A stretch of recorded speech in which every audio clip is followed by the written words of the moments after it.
A história que eu vou contar hoje é do gênero vampiresco. E confesso que eu achei um dos melhores contos do gênero que eu já li. Toda a ambientação em uma torre na beira de um penhasco ao sul da Itália, o estilo da narrativa, a cadência do conto, tudo me fascinou. E eu tenho certeza que você vai gostar também. O escritor Crawford, especialista em sânscrito, nascido em 1854, morto em 1909, usou todas as suas viagens ao exterior como fontes de informação, de inspiração para os seus romances. Um cosmopolita de verdade, fascinado pelo sobrenatural, mistérios da mente, ressurreição e hipnose. Essa atmosfera gótica me enche de calafrios e ao mesmo tempo me dá uma admiração muito grande. Fique agora com o magnífico Porque o Sangue é Vida.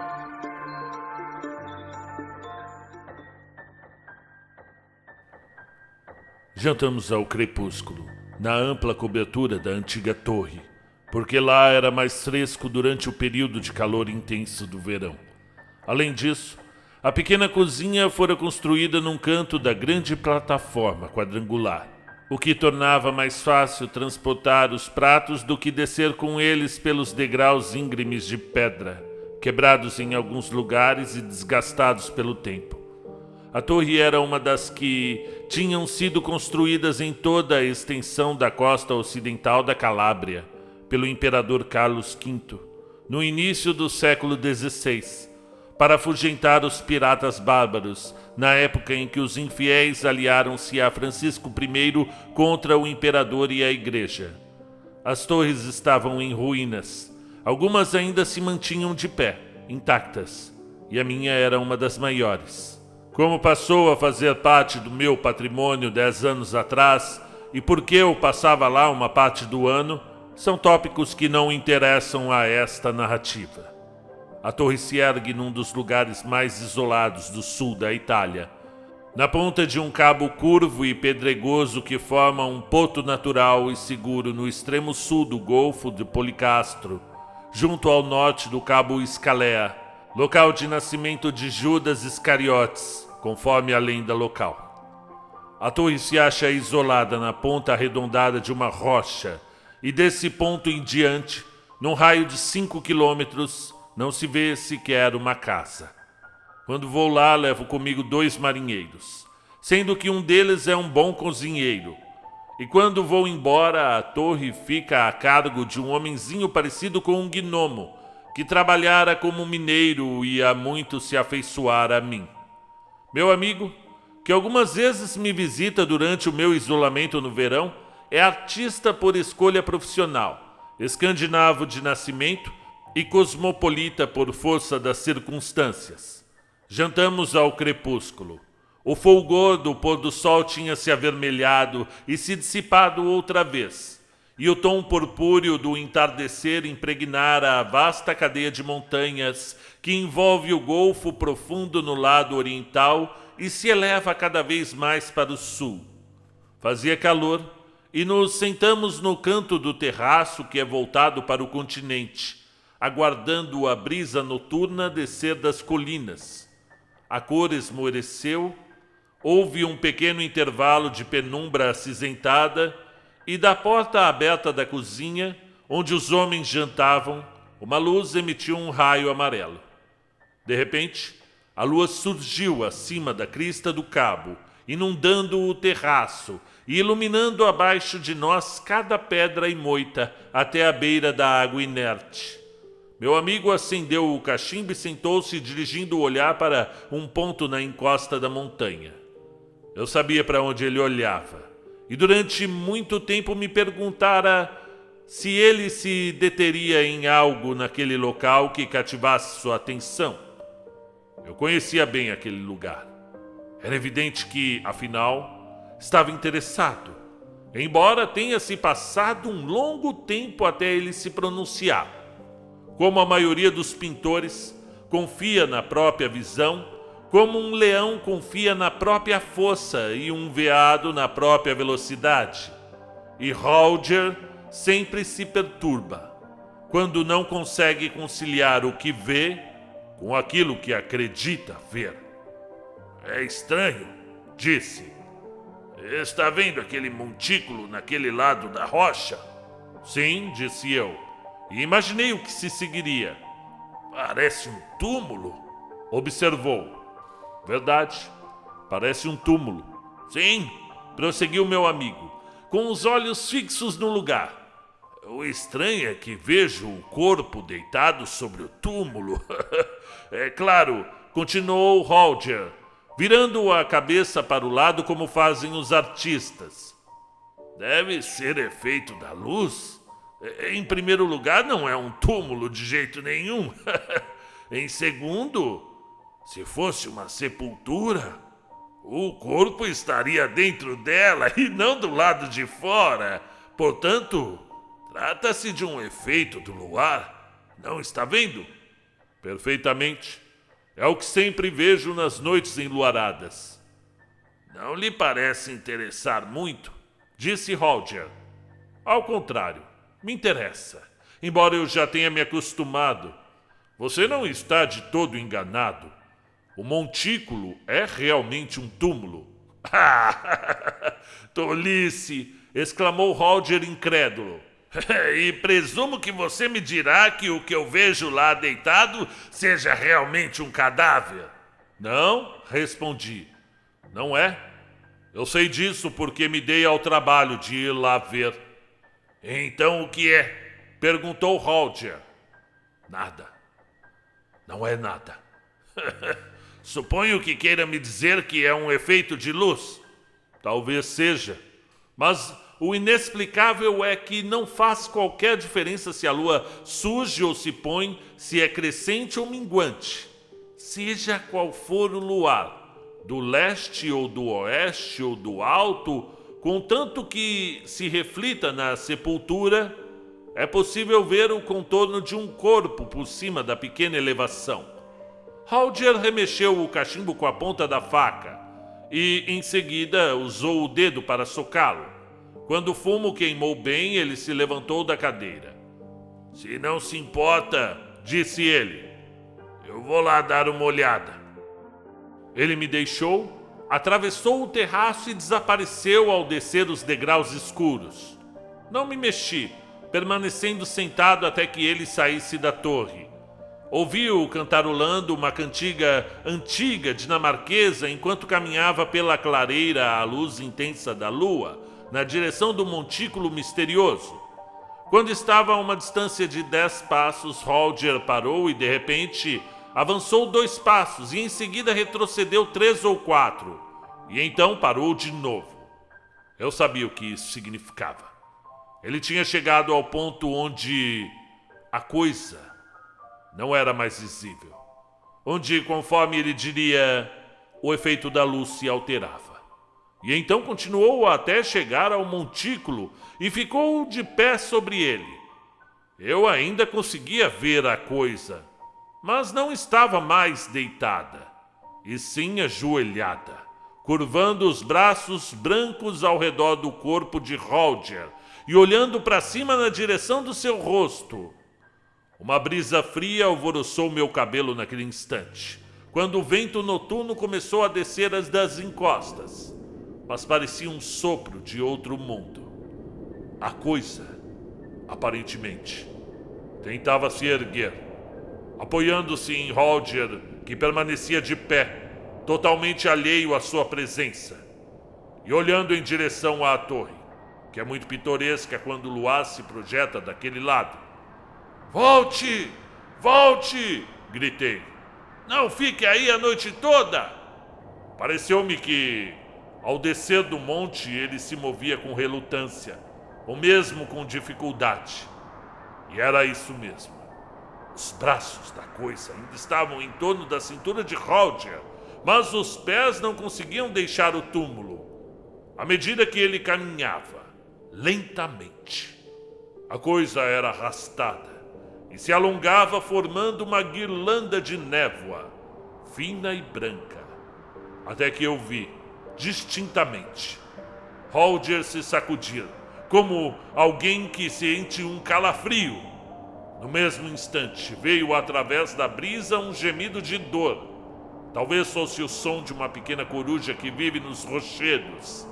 E a presença nebulosa retrocedeu rapidamente, afastando-se da figura de Roger à medida que ele seguia adiante, e estendeu-se mais uma vez sobre o pequeno monte. E eu senti novamente a brisa fria em meu cabelo, e dessa vez um tremor gélido de medo percorreu minha espinha.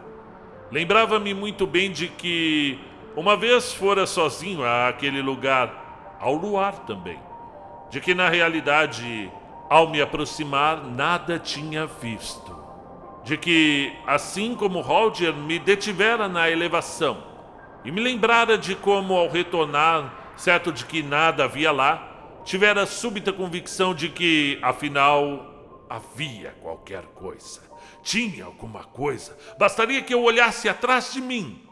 Lembrava-me da forte tentação de olhar para trás, tentação à qual resistira como se fosse indigna de um homem sensato. Até que, para me livrar, sacudira-me do mesmo modo que Roger. E agora sabia. Eu sabia que aqueles braços brancos, nebulosos, tinham me circundado também. Foi o que percebi em relance, e estremeci ao lembrar que também escutara a coruja noturna. Mas não tinha sido a coruja. Era o gemido da coisa.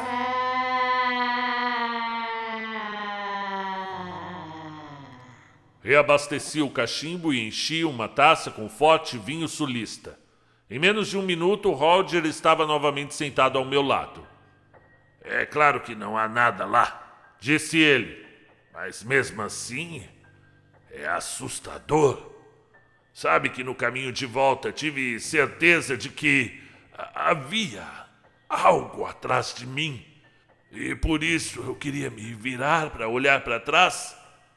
Foi preciso fazer um esforço para eu não me virar. Ele riu um pouco, bateu as cinzas do cachimbo e serviu-se do vinho. Por alguns instantes, nenhum de nós falou. A lua subiu e nós dois nos olhamos para a coisa deitada no pequeno monte. Pode-se criar uma história a respeito disso, disse Roger depois de um longo intervalo. Pois há uma história, respondi. Se você não estiver com sono, eu lhe contarei. Então conte, disse Roger, que gosta de histórias. O velho alariu estava à morte, lá no vilarejo, atrás do cerro. Você se lembra dele, eu não tenho dúvida. Dizem que fez fortuna vendendo joias falsas na América do Sul e quando foi descoberto, fugiu com os lucros. Como todos esses indivíduos costumam fazer quando retornam com algo de valor, decidiu imediatamente ampliar sua casa. E uma vez que não há pedreiros aqui, foi buscar 2 trabalhadores em Paola. Tinham a aparência rude dos patifes, um napolitano que tinha perdido um olho e um siciliano com uma antiga cicatriz de 1 centímetro de profundidade no lado esquerdo do rosto. Eu os via com frequência, pois aos domingos costumavam vir pescar aqui perto dos rochedos. Quando Alariu teve febre, a febre que o matou, os pedreiros ainda estavam trabalhando na reforma. Uma vez que Alariu concordara que parte do pagamento seria casa e comida, ele deixou os 2 dormirem na casa. A mulher dele tinha morrido, e ele tinha apenas um filho chamado Ângelo, que era um tipo de pessoa bem melhor que o pai. Ângelo iria se casar com a filha do homem mais rico do vilarejo, e por estranho que pareça, embora o casamento fosse arranjado, dizia-se que os jovens se amavam. E na realidade, todo o vilarejo gostava de Ângelo, inclusive uma criatura exótica e bela chamada Cristina, que mais parecia com uma cigana do que qualquer outra moça que eu conhecera aqui. Tinha lábios bem vermelhos e olhos negros, o porte de um galgo e a língua do demônio. Mas Ângelo não dava a mínima importância a ela. Era ingênuo, bem diferente do canalha que era o seu pai. E diria, sob circunstâncias normais, acredito que ele jamais tenha olhado para qualquer garota a não ser para a sua simpática gordinha com o dote polpudo a quem o pai lhe destinara. Mas tudo mudou, o que não foi normal e nem natural. Por outro lado, um pastor jovem e muito bonito das colinas acima de Maratea estava apaixonado por Cristina, que aparentemente lhe era de todo indiferente. Cristina não dispunha de meios regulares de subsistência, mas era uma boa moça, disposta a fazer qualquer tipo de trabalho ou se deslocar para longe a fim de cumprir tarefas. Tudo por um pão, um prato de ervilhas e permissão para dormir ao abrigo de um teto. Em especial, ficava feliz quando conseguia o que fazer na casa do pai de Ângelo. Quando os vizinhos viram que o velho Alario estava morrendo, mandaram Cristina a Escaleia buscar um médico, pois não havia médico no vilarejo. Foi o que se passou no final da tarde. E se aguardaram tanto foi porque o moribundo, enquanto era capaz de falar, recusava tal extravagância. Mas depois que Cristina saiu, a situação se agravou rapidamente. O padre foi chamado e, depois de fazer o que pôde, declarou aos presentes que o velho estava morto e deixou a casa. Sabe como é essa gente? Tem horror físico à morte. Até o padre falar, o quarto estivera repleto de pessoas.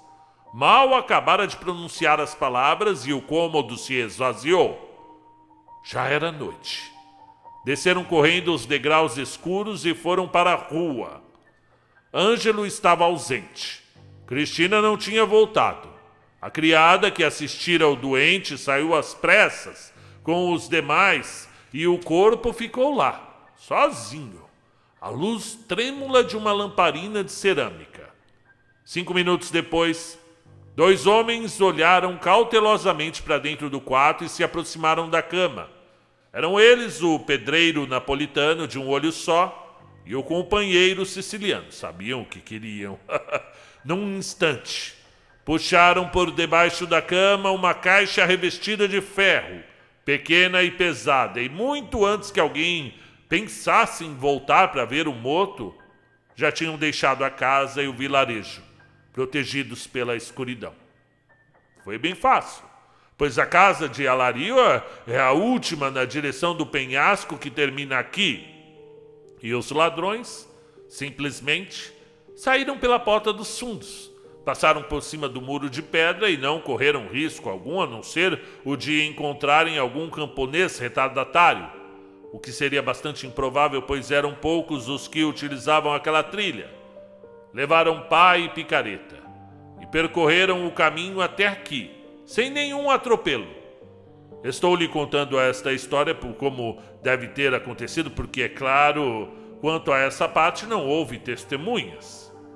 Os homens trouxeram a caixa através do penhasco, pretendendo enterrá-la até que pudessem voltar e levá-la até o barco. Tiveram a esperteza de deduzir que parte do dinheiro constaria de cédulas. Caso contrário, teriam enterrado a caixa na praia, na areia molhada, onde seria bem mais seguro. Mas o papel apodreceria se fossem forçados a deixá-lo enterrado por muito tempo. Portanto, cavaram um buraco lá mesmo, próximo ao rochedo. Sim, no mesmo lugar onde está agora o tal montículo, o túmulo. Ao chegar em Escalé, Cristina não encontrou o médico, que tinha recebido um chamado e se dirigir a um local acima do vale, a meio caminho de San Domenico. Se ela o tivesse encontrado, ele teria vindo montado numa mula pela estrada de cima, mais plana, porém bem mais longa. Mas Cristina tomou o atalho dos rochedos, que passa a 15 metros de distância do pequeno monte.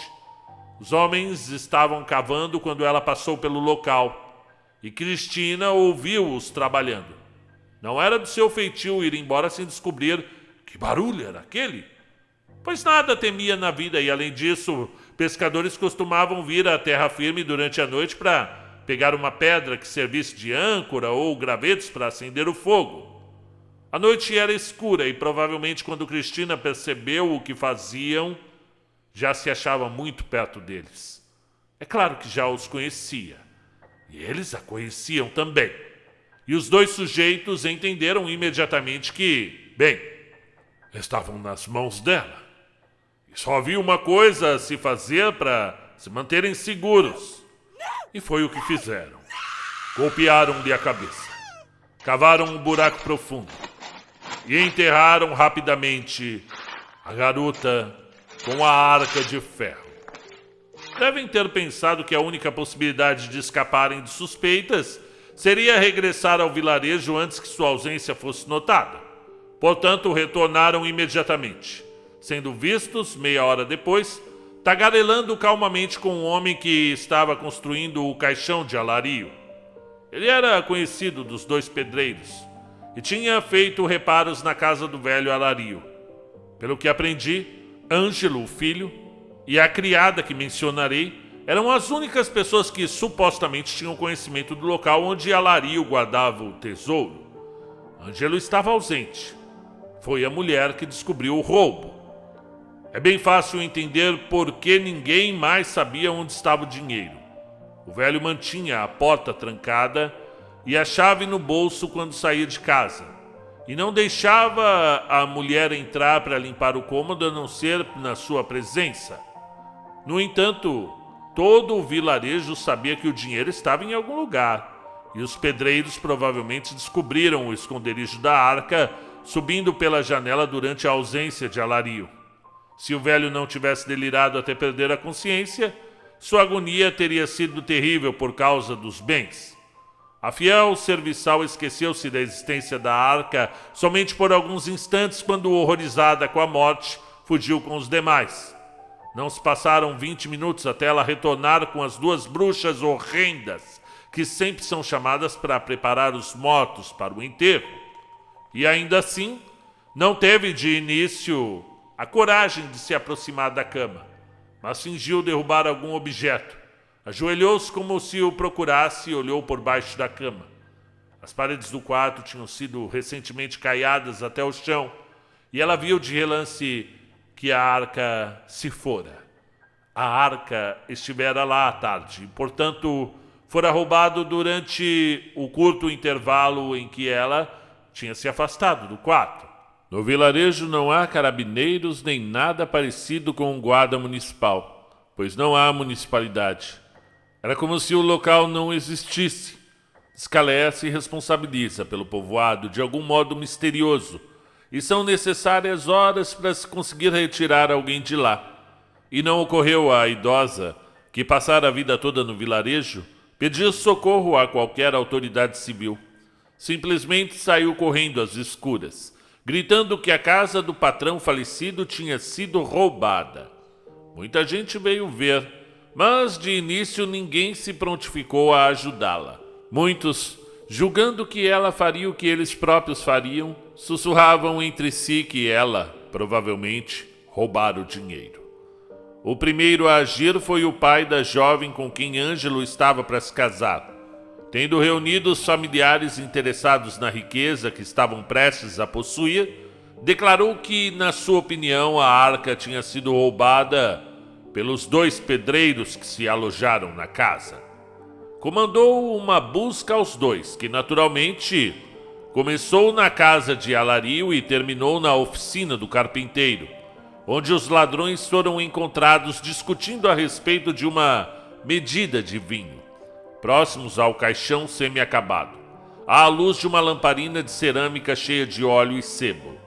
A equipe de busca imediatamente acusou os delinquentes de haver cometido o crime e ameaçou trancá-los no celeiro até que os carabineiros viessem de Scalea.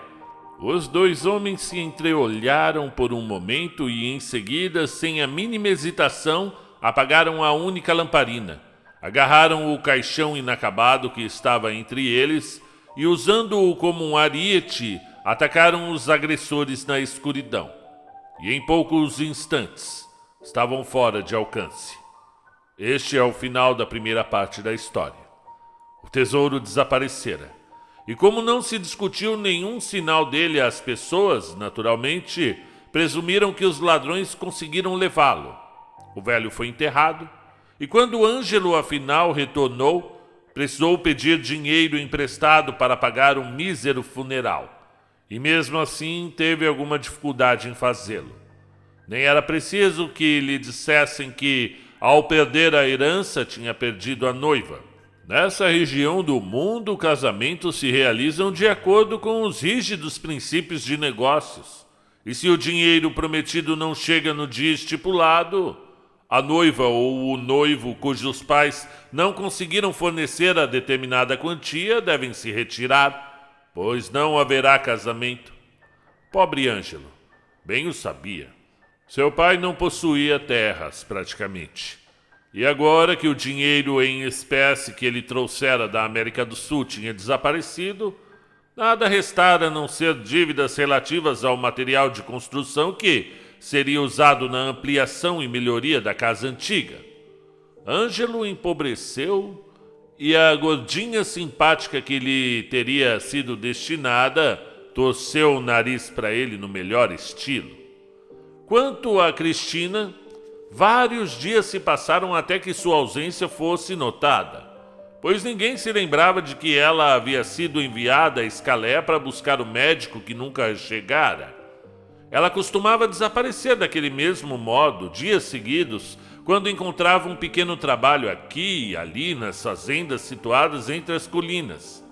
Mas uma vez que ela não retornara, a gente do povoado começou a fazer suposições. E afinal concluiu que ela fora cúmplice dos pedreiros e fugira com eles. Fiz uma pausa e esvaziei meu cálice. Isso não poderia acontecer em nenhum outro lugar, observou Roger, enchendo novamente o interminável cachimbo. É maravilhoso observar o charme natural de um assassinato e morte súbita num país romântico assim. Atos que seriam simplesmente brutais e repugnantes em qualquer lugar tornam-se dramáticos e misteriosos porque estamos na Itália e vivemos numa autêntica torre de Carlos V, construída para combater piratas bárbaros autênticos. Não deixa de ser verdade, admiti. No íntimo, Roger é um homem mais romântico do mundo, mas sempre julga necessário explicar por que sente qualquer coisa. Suponho que encontraram o corpo da pobre moça e a caixa, disse ele em seguida. Desde que você parece interessado, respondi. Vou lhe contar o resto da história. E naquele momento a lua estava no alto, o contorno da coisa no montículo era mais nítido do que nunca aos nossos olhos. E o vilarejo logo se acomodou à vida simplória e monótona. Ninguém sentia a falta do velho arario que tanto se ausentara durante as viagens à América do Sul e jamais fora uma figura conhecida na terra nativa. Ângelo morava na casa inacabada, e por não dispor de dinheiro para pagar a velha empregada, ela não podia permanecer com ele. Mas de vez em quando, por consideração, ia lá lavar alguma camisa. Além da casa, ele herdara um pequeno terreno nas cercanias do povoado. Tentava cultivá-lo, mas não se empenhava no trabalho porque sabia que jamais poderia arcar com os impostos do terreno e da casa, que certamente seriam confiscados pelo governo ou tomados para cobrirem a dívida do material de construção, que o homem que o havia fornecido recusava-se a receber de volta. Ângelo sentia-se muito triste. Quando seu pai era vivo e rico, todas as moças do vilarejo eram apaixonadas por ele, mas agora tudo havia mudado. Tinha sido agradável ser admirado e cortejado, e convidado a tomar vinho na companhia dos pais que tinham moças para casar. Era difícil suportar olhares frios e às vezes risos pelo fato de sua herança ter sido roubada. Ele mesmo preparava refeições miseráveis e, por se sentir infeliz, tornou-se sombrio e carrancudo. Ao anoitecer, quando terminava o trabalho diário, ao invés de passear ao ar livre diante da igreja com jovens da sua idade, Preferia perambular por locais ermos na periferia do vilarejo até o cair da noite. Em seguida, retirava-se furtivamente para casa e ia dormir para poupar o gasto com uma lâmpada. Mas naquelas horas passadas ao crepúsculo, começou a ter estranhas visões. Nem sempre estava sozinho, pois frequentemente quando se sentava no toco de uma árvore, onde a trilha estreita contorna o penhasco, tinha certeza que uma mulher se aproximava, sem fazer qualquer ruído, e passava sobre as pedras ásperas como se estivesse descalça, e ficava de pé na trilha, sob as castanheiras, a 5 metros mais abaixo, e sem falar, acenava para ele. E embora ele estivesse no escuro, ele sabia que seus lábios eram vermelhos, e quando se separavam um pouco, esboçando um sorriso, ela mostrava 2 dentes pequenos e afiados. Ele o sabia de início, antes mesmo de ver, e sabia que se tratava de Cristina, e que ela estava morta. Mesmo assim, não tinha medo. Apenas tinha dúvidas se era um sonho, porque pensava que se estivesse acordado, teria medo. Além do mais, a mulher morta tinha os lábios vermelhos e aquilo só poderia acontecer em um sonho. Sempre que ele ia ao penhasco depois do pôr do sol, ela estava lá, esperando. Ou então logo aparecia, e ele começou a constatar que a cada dia ela se aproximava mais. A princípio ele tivera somente a certeza de que sua boca era vermelha, mas depois cada traço destacou-se mais, e o rosto pálido fitava-o com olhos profundos e famintos. Eram os olhos que ficavam cada vez mais embaçados. Pouco a pouco ele percebeu que algum dia o sonho não terminaria no momento de voltar para casa, mas o conduziria para o penhasco de onde surgia a visão. Agora ela ficava mais próxima ao lhe acenar. Sua face não era lívida como a dos mortos, mas pálida de inanição, com a fome física, violenta e implacável daqueles olhos que o devoravam.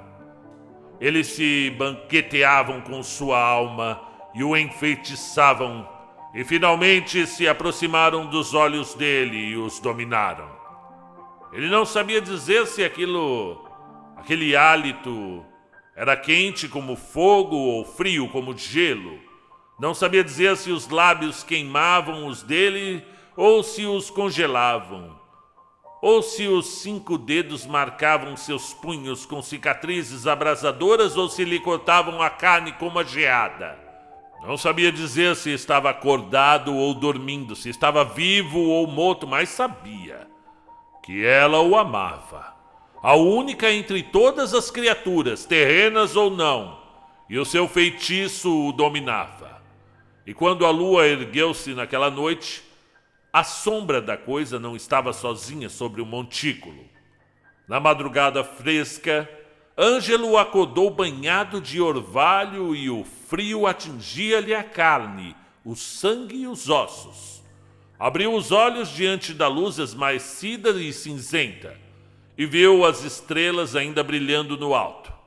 Estava muito fraco e o coração batia devagar como quem sofre um desmaio. Virou lentamente a cabeça sobre o montículo, como num travesseiro, mas o rosto não estava lá. Subitamente sentiu medo, um medo indescritível e desconhecido. Pôs-se de pé imediatamente e fugiu pelo penhasco. E não olhou para trás até chegar à porta de casa, nos arredores da cidade. Naquele dia, seguiu triste para o trabalho, e as horas cansadas se arrastaram, acompanhando o sol até que este tocou o mar e afundou.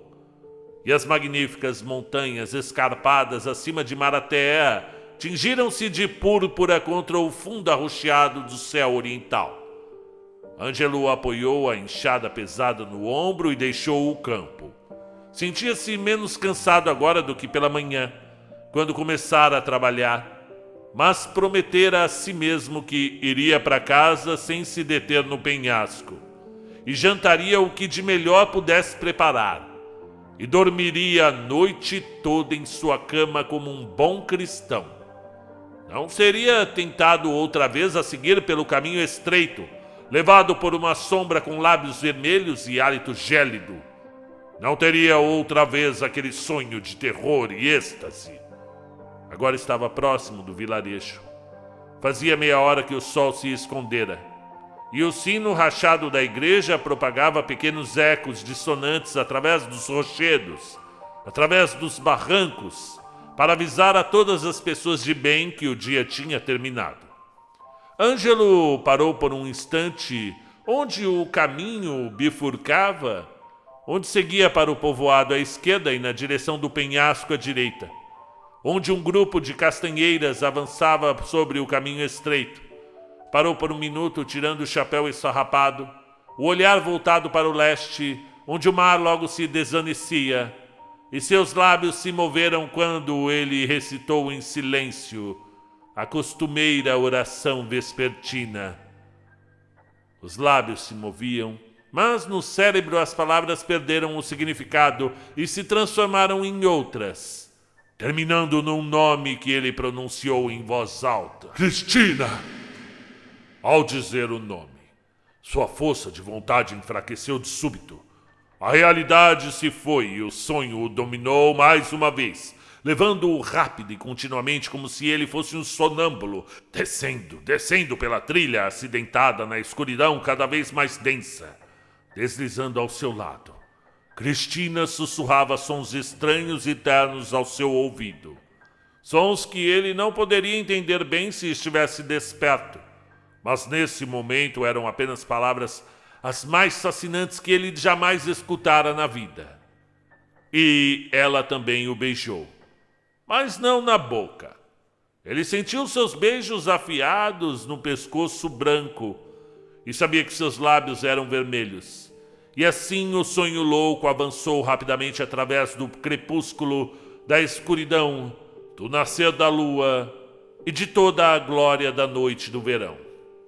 Mas na madrugada fria achava-se ele deitado como um semimorto sobre o montículo, às vezes se lembrando, outras vezes não, o sangue drenado, e ainda assim desejando ceder mais àqueles lábios vermelhos.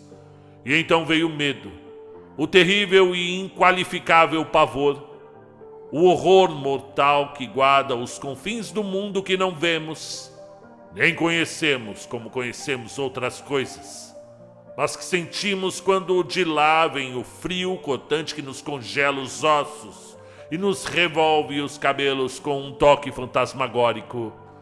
Mais uma vez, ao raiar do dia, Ângelo levantou-se do pequeno monte e fugiu pelo penhasco, embora dessa vez seus passos não fossem tão firmes e ele arquejasse enquanto corria.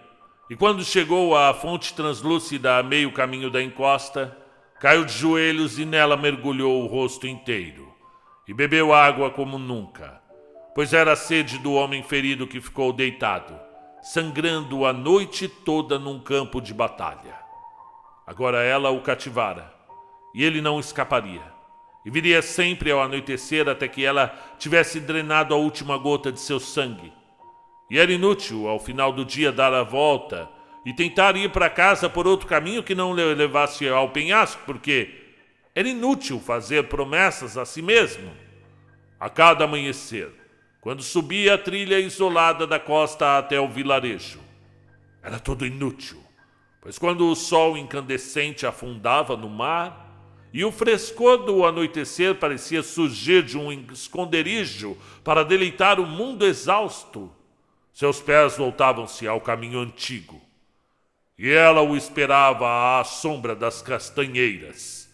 E tudo então acontecia como antes.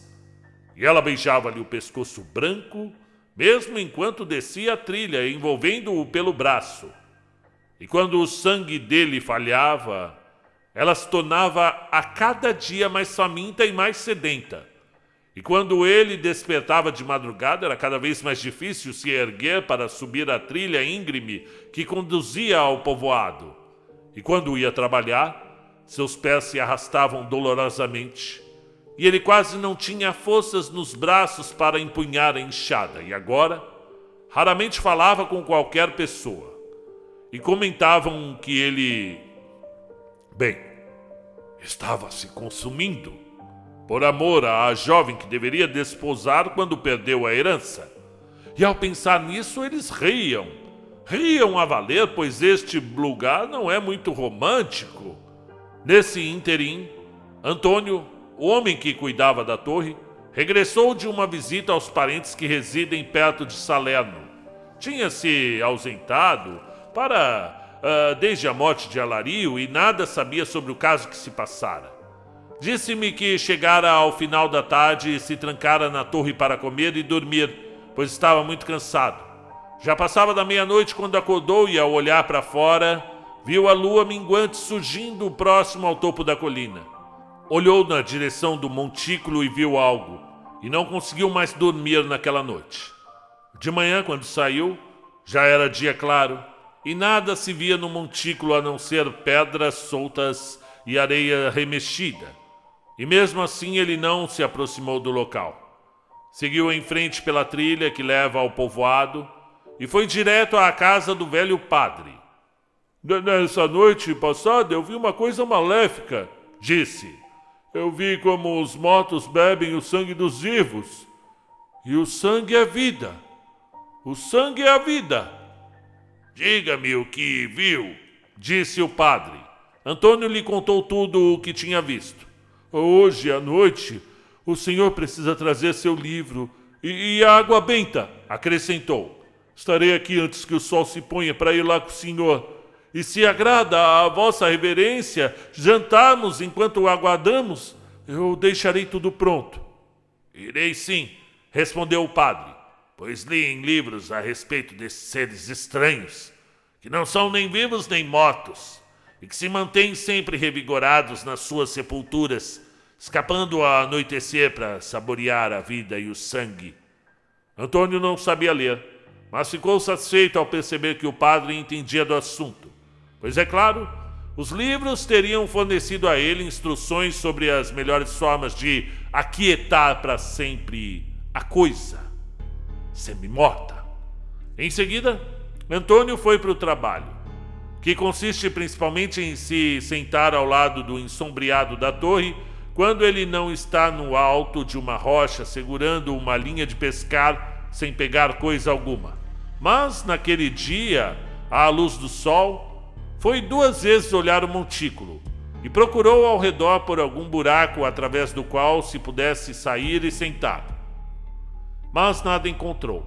Quando o sol começou a baixar e o ar tornou-se mais frio à sombra, foi buscar o velho padre, levando consigo uma pequena cesta de vime, e na cesta puseram uma garrafa de água benta, a bacia, o aspersório e a estola, que o padre necessitaria, e desceram para esperar à porta da torre até o cair da noite. Mas, enquanto a luz ainda se prolongava bem acinzentada e esmaecida, viram algo em movimento, lá mesmo, 2 figuras, um homem que caminhava e uma mulher que seguia ao seu lado. E enquanto ela deitava a cabeça no seu ombro, beijava-lhe o pescoço. O padre também me contou o que se passara, que seus dentes rangeram e que agarrara o braço de Antônio. A visão passou e desapareceu na escuridão. E em seguida, Antônio pegou o frasco revestido de couro, contendo bebida forte que reservara para grandes ocasiões, e tomou tamanho gole que voltou a se sentir jovem. Pegou a lanterna, a pá e a picareta e entregou ao padre a estola, para que ele a usasse, e a água benta. E seguiram juntos até o lugar onde o trabalho seria feito. Antônio diz que, apesar do rum, sentia os joelhos baterem um no outro, e o padre tropeçava no latim. Quando estavam a poucos metros do montículo, a luz trêmula da lanterna encontrou o rosto pálido de Ângelo, inconsciente, como se estivesse dormindo, e o seu pescoço voltado para cima, onde um fio vermelho de sangue descia até a gola. E a luz da lanterna tremulou sobre o outro rosto, que do meio do banquete olhava para cima, sobre os 2 olhos profundos, mortíferos, que enxergavam a despeito da morte sobre os lábios separados, mais vermelhos que a própria vida, sobre 2 dentes que cintilavam, onde brilhava uma gota rosada. Em seguida, o padre, um bom homem, fechou bem os olhos e jogou água benta à sua frente. E elevou a voz falha e quase gritou. E Antônio, que afinal de contas não é covarde, avançou, erguendo a picareta com uma das mãos e a lanterna com a outra, sem saber qual seria o desfecho. E então jura que ouviu um grito de mulher. E a coisa se foi. E Ângelo ficou sozinho, inconsciente no montículo, com o fio vermelho no pescoço e gotas de suor mortal na testa fria. Levantaram-no, semi-morto como estava, e deitaram-no sobre o solo, perto dali. E Antônio se pôs ao trabalho, e o padre o ajudou, embora fosse velho e não pudesse fazer muita coisa. E abriram uma cova profunda. E finalmente Antônio, de pé na sepultura, segurando a lanterna, inclinou-se para ver. O cabelo de Antônio era castanho escuro, grisalho nas têmporas. Em menos de um mês, desde aquele dia, estava grisalho como um texugo. Quando jovem, trabalhara nas minas e a maioria dessa gente, por vez ou outra, depara-se com imagens terríveis quando acontecem acidentes. Mas ele nunca tinha visto o que vira naquela noite. Aquela coisa que não é viva e nem morta. Aquela coisa que não habita nem na superfície nem na sepultura. Antônio trouxera algo que o padre não notara. Era o que tinha feito naquela tarde. Uma estaca afiada, feita de um pedaço de madeira encontrada à deriva. Estava com ele agora, assim como a picareta pesada, e levara a lanterna para dentro da cova. Eu acho que nada nesse mundo poderia fazê-lo falar sobre o que aconteceu naquele momento. E o velho padre estava tão assustado que não podia examinar o que se passava. Disse que ouviu Antônio respirar como se fosse uma fera e agitasse, como se lutasse contra algo tão forte quanto ele. E ouviu também um som malévolo e golpes, como se alguma coisa fosse lançada através da carne e do osso. E depois um som ainda mais terrível. O grito de uma mulher. O grito sobrenatural de uma mulher que não estava viva nem morta, mas tinha sido enterrada por muitos dias. E ele, o pobre padre idoso ajoelhado na areia, balançava-se gritando orações e exorcismos para afogar os sons horripilantes. E, de repente, uma pequena arca revestida de ferro foi atirada para cima e rolou até chegar aos joelhos do velho. E num instante, Antônio se pôs ao lado dele, o rosto pálido como a cera, à luz vacilante da lanterna, atirando com a pá areia e pedriscos para dentro do túmulo, com toda a força e pressa, olhando por cima da borda até que metade da cova estivesse cheia. E o padre disse que havia muito sangue fresco nas mãos e nas roupas de Antônio. Eu chegara ao final da história. Roger terminou de tomar o vinho e recostou-se na cadeira. Quer dizer que Ângelo recuperou o que era seu, disse, e se casou com a jovem recatada e gorducha a quem fora prometido? Não. Ele ficou apavorado. Foi para a América do Sul e desde então não se teve mais notícia dele. E o corpo da infeliz ainda se encontra naquele lugar, eu suponho, disse Roger. Estará morto realmente? É o que eu me pergunto, acrescentou. Eu também me pergunto. Mas, se está morto ou vivo, não faço a mínima questão de verificar. Nem mesmo em dia claro. Antônio, agora grisalho como um texugo, nunca mais foi o mesmo desde aquela noite. E fim de conto. Para ouvir outros contos como este, faça sua inscrição Deixe seu like e comente qual é o escritor que você mais gosta de ouvir. Obrigado.